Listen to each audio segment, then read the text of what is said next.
Welcome to all. Welcome to today's video. Today's video we are going to solve the exercise 4.3. In previous video we solved the exercise 4.2. So this is the last exercise of chapter number 4, simple equations. So I wrote the questions here. So let's get started one by one. First question.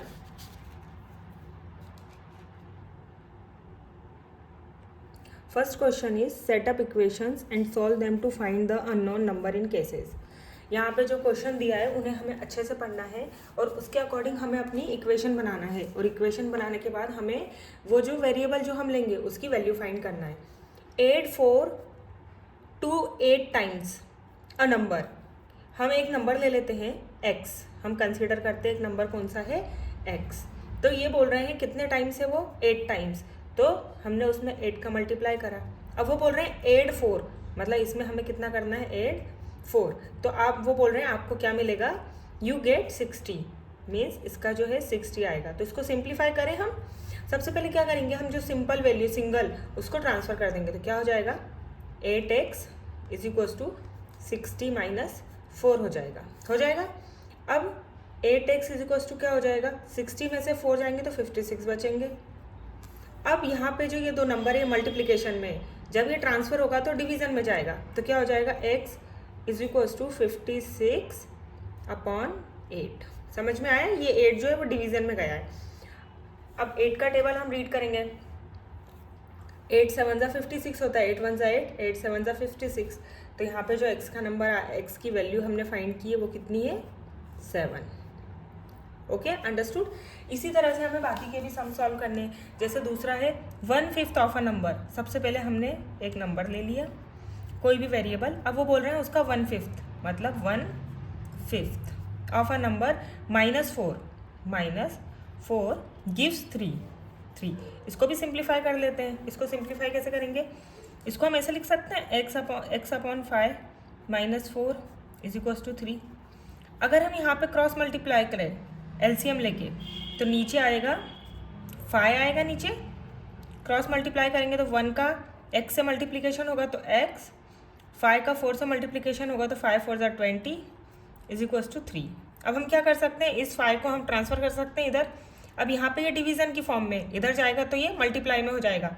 तो हमारे पास क्या आएगा x - 20 is equals to 3 × 5. अगर हम multiply करें तो क्या होगा x - 20 इज इक्वल्स टू 15 और ये 20 इधर जाएगा तो काय का हो जाएगा प्लस का. तो 20 + 15 कितना होगा 35.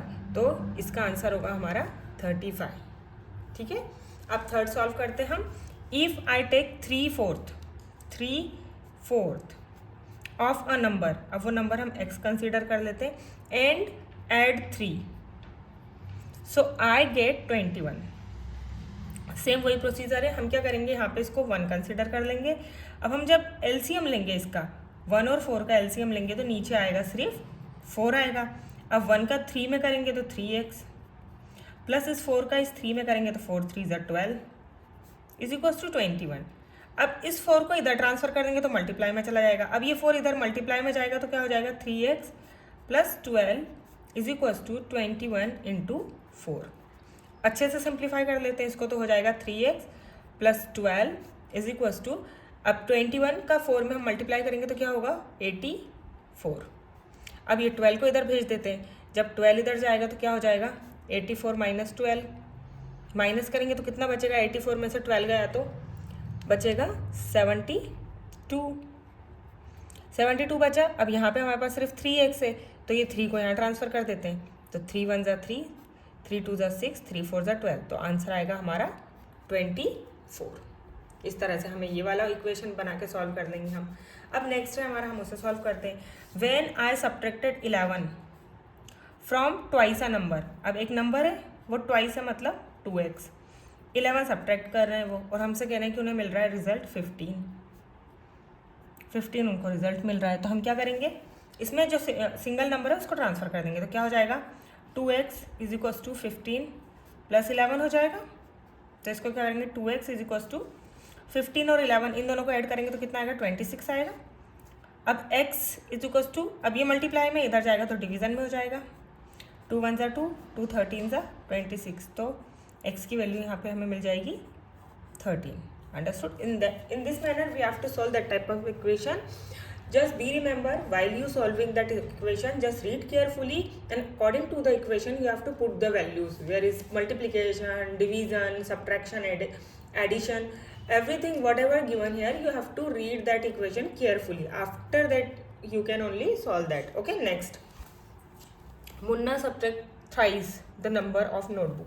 Suppose this is the number of notebook and thrice means 3x. He has from 50. So he find 8. Now we have to solve this. First of all what we will do, हम क्या करेंगे, हम ये 50 को इधर भेज देंगे तो ये प्लस का हो जाएगा. जब ये प्लस का होगा तो ओवरऑल हमारे पास हो जाएगा 58.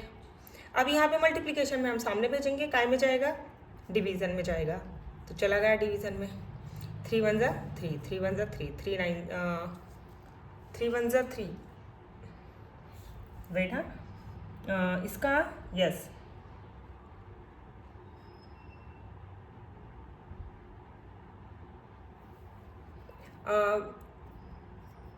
he has, okay, Manu subtract thrice the number of notebooks, and thrice a number of notebook from 50.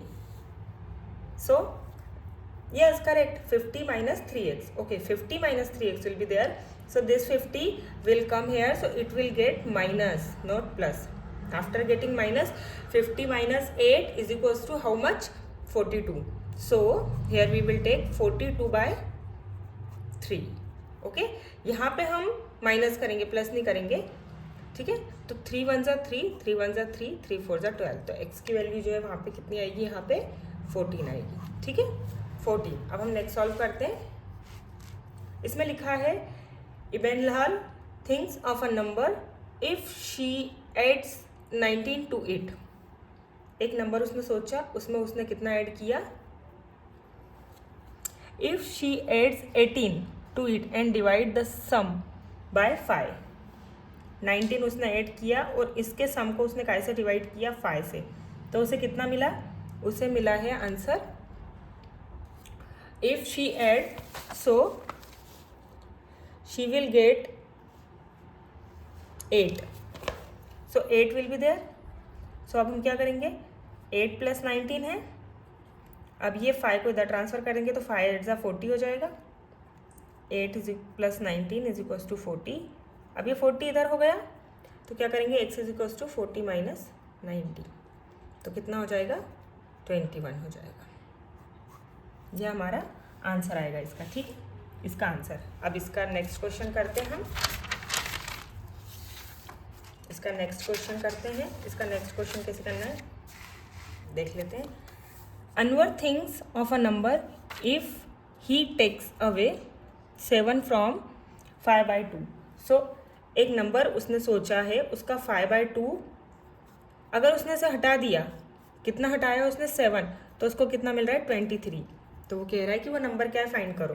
तो हम क्या करेंगे, इसमें पहले एलसीएम ले लेंगे. तो नीचे आएगा 2, ऊपर आएगा 5x minus 14 is equals to 23.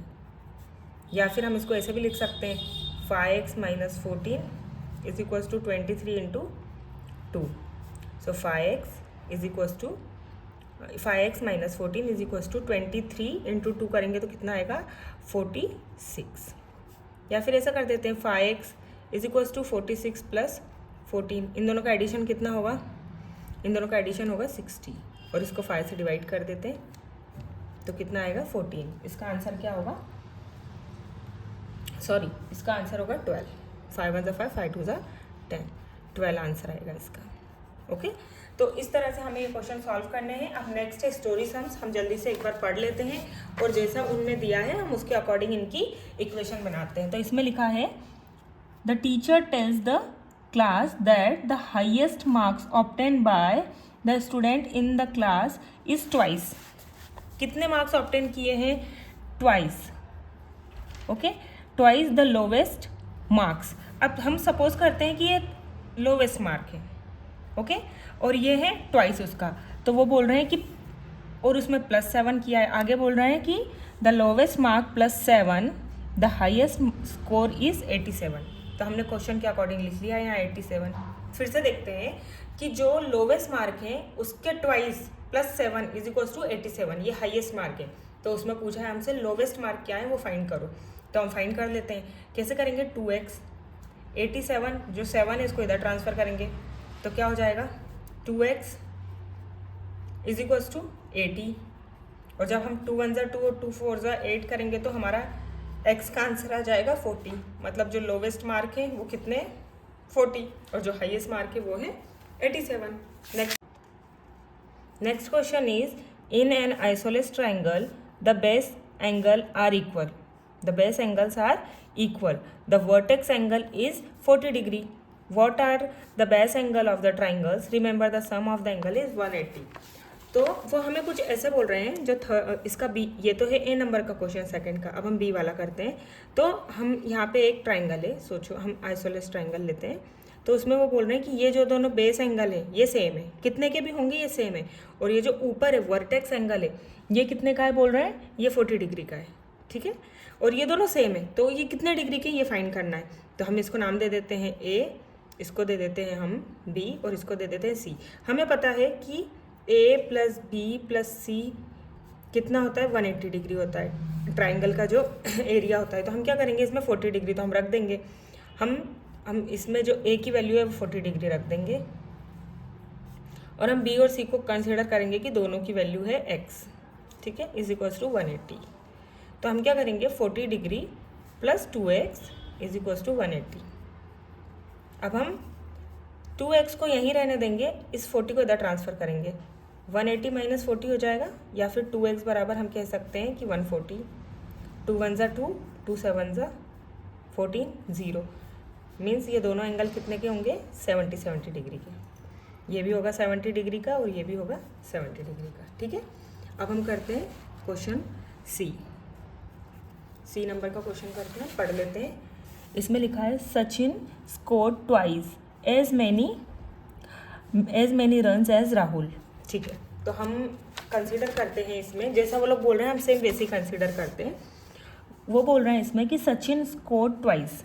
हम पहले सपोज करते हैं कि जो राहुल ने स्कोर किए हैं वो है एक्स, तो सचिन ने कितने स्कोर किए हैं फिर 2x, ऐसा वो लोग बोल रहे हैं, ठीक है। Runs as Rahul together their runs fell 2 shots of the double century.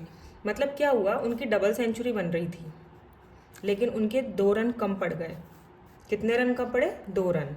2 run से उनकी सेंचुरी रह गई। तो हमें -2 करना पड़ेगा क्योंकि 200 में से -2। अब इसको हम सिंप्लीफाई करते हैं। उन्होंने पूछा हाउ मेनी रन्स, उन्होंने कितने रन बनाए ईच। तो हम इसको फाइंड करते हैं। x और 2x कितना हो जाएगा 3x हो जाएगा। 200 में से 2 जाएगा तो 198 बचेगा। तो x इज इक्वल्स टू 198/3 हो जाएगा। 3 1 ज़ा 3 हो जाएगा, 3 6 ज़ा 18 हो जाएगा। एक इधर जाएगा तो 3 6 ज़ा 18। x किसकी वैल्यू थी, x किसकी वैल्यू थी, हमने किसकी सपोज की थी, x जो वैल्यू थी हमने सपोज की थी सचिन की नहीं राहुल की। अब राहुल ने इतने बनाए तो सचिन ने उससे डबल बनाए ना, उसमें लिखा है सचिन ने 2x बनाए। तो 2x का मतलब क्या होगा 2 × 60, ठीक है। वेट 3 5 ज़ा 15 198, 3 5 ज़ा 15 16 17 18 198, देन 3 6 ज़ा 18 3 6 ज़ा 18 ओके 66 रन है यार। तो यहाँ पे 66 है। अब हमने इसमें वैल्यू पुट कर दी तो क्या होगा 6 2 ज़ा 12 13। मतलब राहुल ने बनाए 66 रन और सचिन ने बनाए 132 रन। तो इस तरह से दोनों ने टोटल मिलके कितने रन बनाए 198 रन, ठीक है। ठीक है, तो आपको ये सेकंड का A B C समझ में आया। तो इस तरह से हमें ये क्वेश्चन नंबर A B और C सॉल्व करना है। अब जो आगे की क्वेश्चन नंबर 3 का फर्स्ट सेकंड थर्ड और फोर्थ, ये जो दोनों क्वेश्चन है बाकी के, ये हम नेक्स्ट वीडियो में करेंगे। ये दोनों क्वेश्चन हम नेक्स्ट वीडियो में करेंगे। तब तक आप इनका रिवीजन कीजिए। अगर आपको कोई भी डाउट है, if you have any doubt then let me know in the comment section. I will definitely reply of your comments. And if you have any suggestion then please give me the suggestion in the comment also. And if you like my video then please like it and please subscribe my channel. Till then, thank you so much. Tata, see you, bye bye.